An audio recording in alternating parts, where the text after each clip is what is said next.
Crown Prince. Unfortunately, blight is all over the place. This is the closest I've seen, but all over the allotment I've seen, everybody who have done it outdoors, they have got blight. As you see here, it's too damp. Rain brings the spores, and the plants in the moist and the damp weather, they just rot. It's kind of brown rot, like that. And you see the signs of it here again. Another one here. The only thing they can do now is to just get the fruits, put them in the windowsill or a tray somewhere indoors, and let them ripen on their own. Or you can make from green tomato any chutney that you want. Everywhere I've seen, this is the case in this allotment. And I hope that ours doesn't get. Ours, I've learned from my first year experience that blight kills if you do it outdoors. Never done it outdoors again, indoors. Okay, I'm going now indoors in our own polytunnel just to see how they are doing. Okay, they look dry here. I should keep it for a while dry just to escape this wet period. I don't see any blight so far. Oh, I see one here. Is this blight? Yeah, that is blight. I have to pull out this plant. That's too close to the entry and it got blight here. This is the area that actually pressed the black fly to kill them, and the juice of them even made it wet. So I'm going to cut this whole plant. And okay, me and my neighbor checked most of the allotments from the way that we have seen. All of the outdoors have blight. In my indoor ones, it's dry here. I can feel it. The atmosphere is dry. The only case of blight which I removed it was in this area, which was close to the entry point, and probably rain somehow came into this, or when I was trying to kill the black flies, such a thing happened. So at the moment, this is the only case, and for a while I will stop watering them just to see how it will go, and hoping that the weather will be less damp in the coming weeks.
Cowswell's honeydew and Captain Kidd. That's the sport of the Kidd's orange red.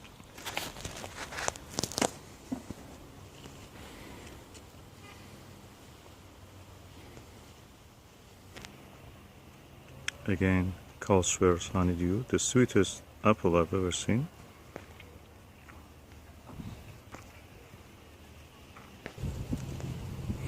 Again, Cowswell's honeydew, large clump, cluster.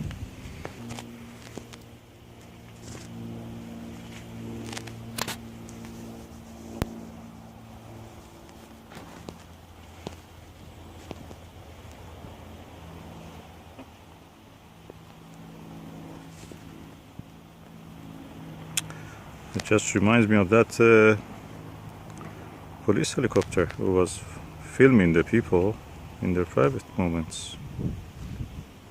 They were cleared off.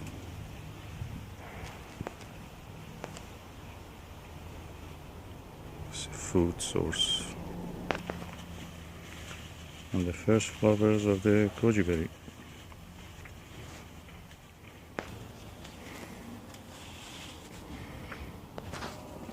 And the beautiful artichoke, clove artichoke. Bees and flies like it. Those are called pollinating insects.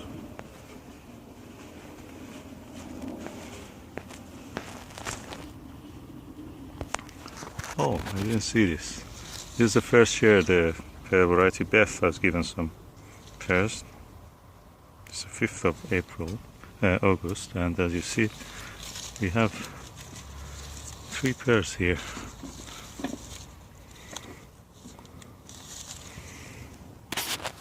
So that's the first one. And this is the early pear, so this is now ready. Probably. Evening primrose, self-seeded, never planted.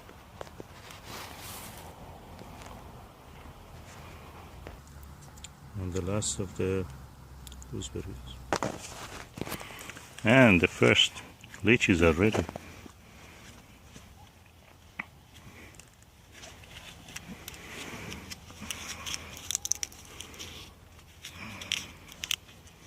I'll keep it for my wife. She will like it.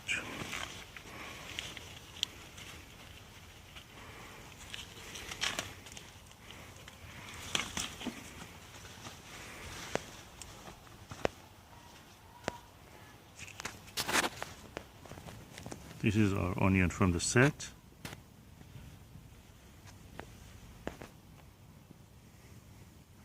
Yeah, as I told, from the set. And these are from the seed. And all this beautiful parsnips, and a big cluster of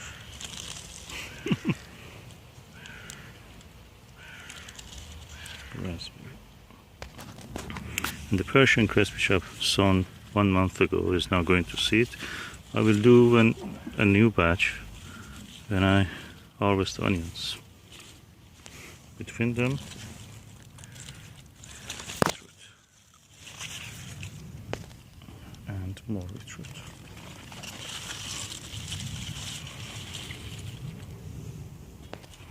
And the herbs like marjoram and thyme and this one, caraway, and the beautiful flowers of the lavender, some golden oregano. Brassicas are covered under here, so I'm not going to bother with that because the butterflies are around, which I call monkey flower. I learned it from my mom, so I don't know what it's called in English. I forgot it. And petunia, and the lovely pink flowers of this strawberry.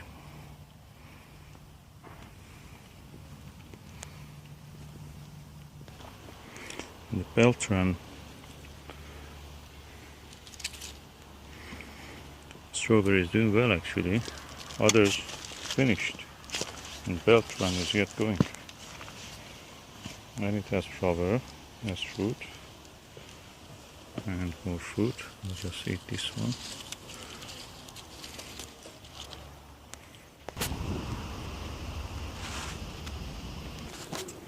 And this beautiful gem, which is the discovery apple, makes me delighted at this time of the year when I see that this early apple is coming to fruition and it's ripe. And it's not just this one, they have more here.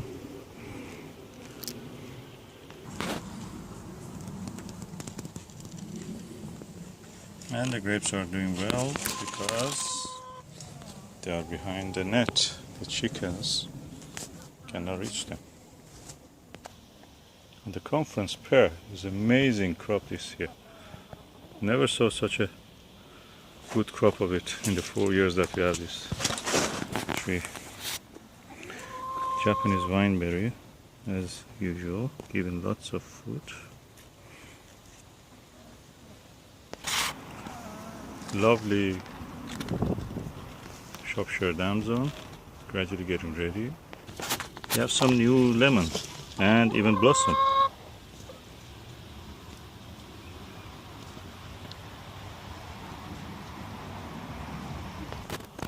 This is this year's fruit.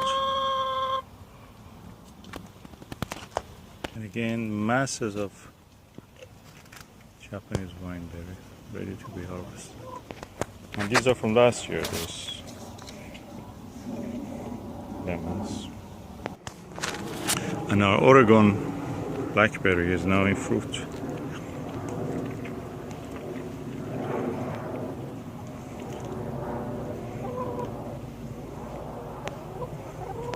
Falstaff apple before the chickens find them.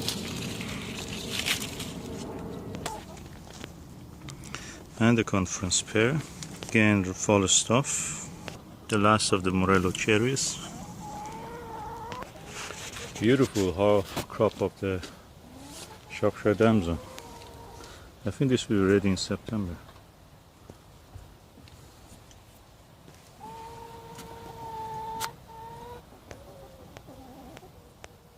That's beautiful.